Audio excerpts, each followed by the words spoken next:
বলছে যে প্রতিটা সারিতে 3x খানা করে চারা গাছ রয়েছে, এরকম 2x খানা সারি রয়েছে, তাহলে কতগুলো গাছ লাগানো রয়েছে।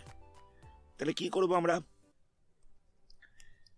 খুব ইজি অঙ্ক। একটা সারিতে গাছ আছে কতগুলো বলছে? 3xt। তাহলে 2x খানা সারিতে গাছ আছে কতগুলো? মাল্টিপ্লাই করে দিতে হবে। 3x ইন্টু 2x মাল্টিপ্লাই করলে কত হবে? 3 ইন্টু 2 হয়ে যাচ্ছে 6। এক্স এর সাথে আমরা এক্সটাকে মাল্টিপ্লাই করবো, তাহলে হয়ে যাবে এক্স স্কোয়ার। এতটি। দেখো একটা লাইনে গাছ রয়েছে কতগুলো? না, একটা লাইনে গাছ বলেছিল 3x খানা গাছ রয়েছে, এরকম লাইন রয়েছে 2x খানা। তো মোট কতগুলো গাছ থাকবে? তাহলে কি করব? দুটোকে মাল্টিপ্লাই করে দেবো। তো মাল্টিপ্লাই করা তো আমরা এর আগেই শিখেছি, তাহলে আনসার হচ্ছে 6x স্কোয়ার। তারপরে প্রশ্ন দেখা যাক। এখানে বলছে আয়তক্ষেত্রের দৈর্ঘ্য হচ্ছে এত মিটার, প্রস্থ হচ্ছে 3x মিটার, তাহলে ক্ষেত্রফল কত?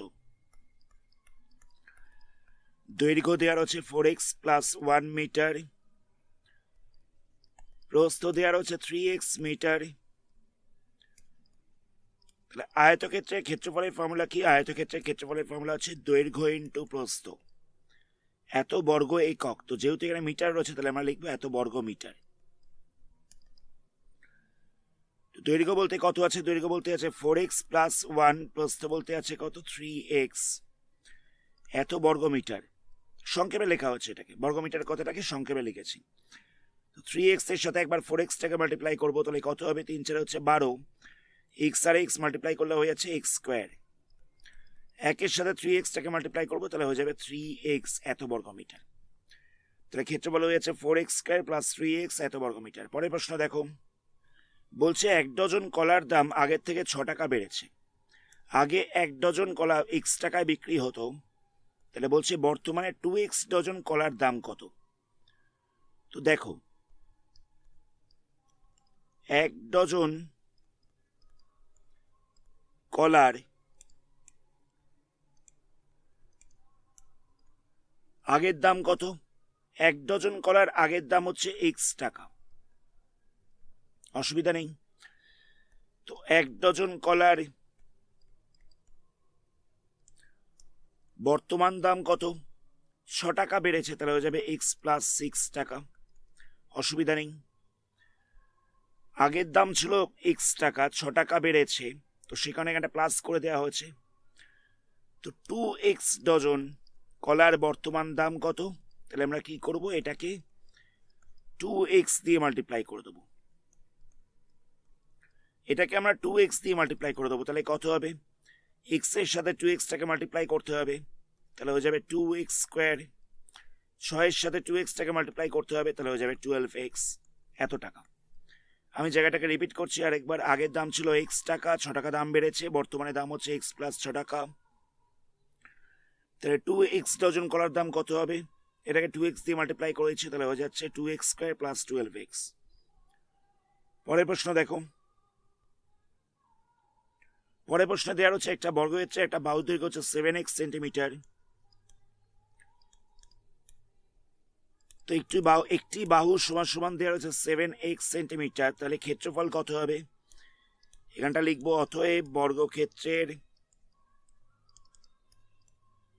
ক্ষেত্রফল, বর্গক্ষেত্রের ক্ষেত্রফলের ফর্মুলা হচ্ছে বাহু স্কোয়ার।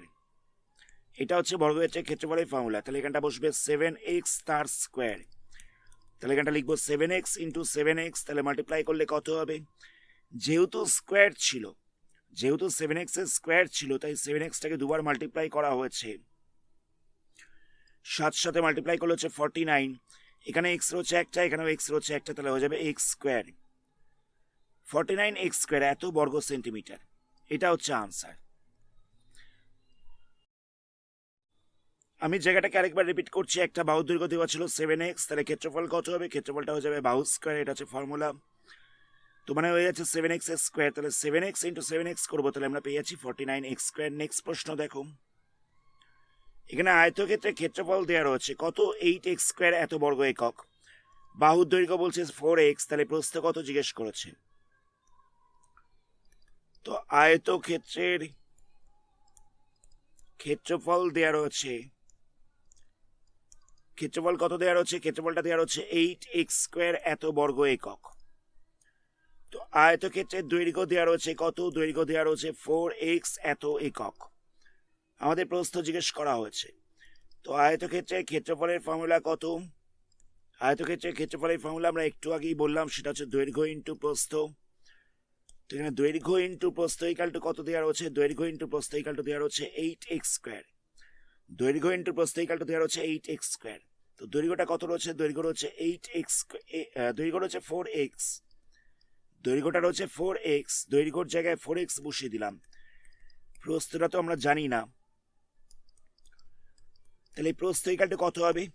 4xটাকে আমি সাইড চেঞ্জ করছি। 4xটা ছিল এই পাশে, এটাকে আমি সাইড চেঞ্জ করলাম। কি করে হবে side change?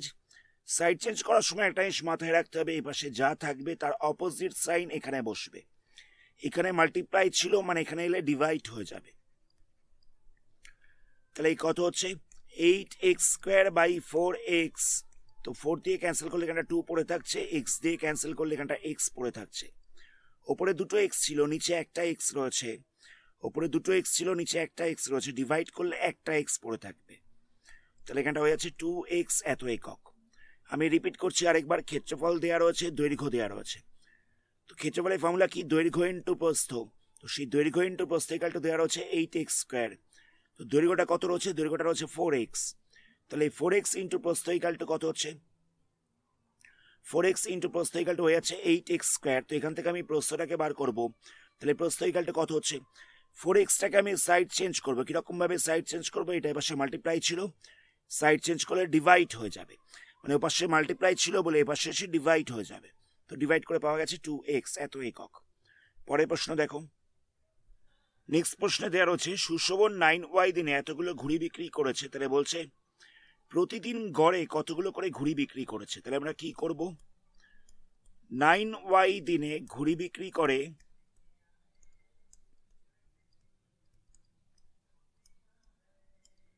7 to 9 y to the পাওয়ার 4 এত টি। 9y দিনে ঘুড়ি বিক্রি করেছে কতগুলো? 7 to 9 y টু দি পাওয়ার 4 এত টি। তাহলে একদিনে কতগুলো ঘুড়ি বিক্রি করবে? একদিনে নিশ্চয়ই কম ঘুড়ি বিক্রি করবে, তাই জন্য আমরা ডিভাইড করব। এটাকে ডিভাইড করতে হচ্ছে 9y দিয়ে, এটাকে ডিভাইড করতে হচ্ছে 9y দিয়ে। 9 দিয়ে ক্যান্সেল করছি 7 to 9 কে, তাহলে এখানটা পড়ে থাকবে 81। এখানে দেখো y রয়েছে 4টে, এখানে y রয়েছে একটা। তো আমি এটাকে যদি ক্যান্সেল করি তাহলে পড়ে থাকবে y 3টে। জায়গাটা বুঝবে, ওপরে ছিল y 4টে, ওপরে ছিল y 4টে, এটাকে ডিভাইড করছি আমরা একটা y দিয়ে। তো এখানে 4টে y ছিল, এখানে একটা y ছিল, তো ডিভাইড করলে কতগুলো y পড়ে থাকবে? y 3টে পড়ে থাকবে। তাহলে হয়ে যাচ্ছে 81y কিউব এতটি ঘুড়ি প্রতিদিন গড়ে বিক্রি করেছে। তাহলে আনসার হচ্ছে 81y কিউব। আজকের ভিডিওটা আমরা এখানেই স্টপ করলাম। এর পরবর্তী পার্টে এই চ্যাপ্টারে বাকি সামসগুলোকে নিয়ে আলোচনা করা হবে। ধন্যবাদ।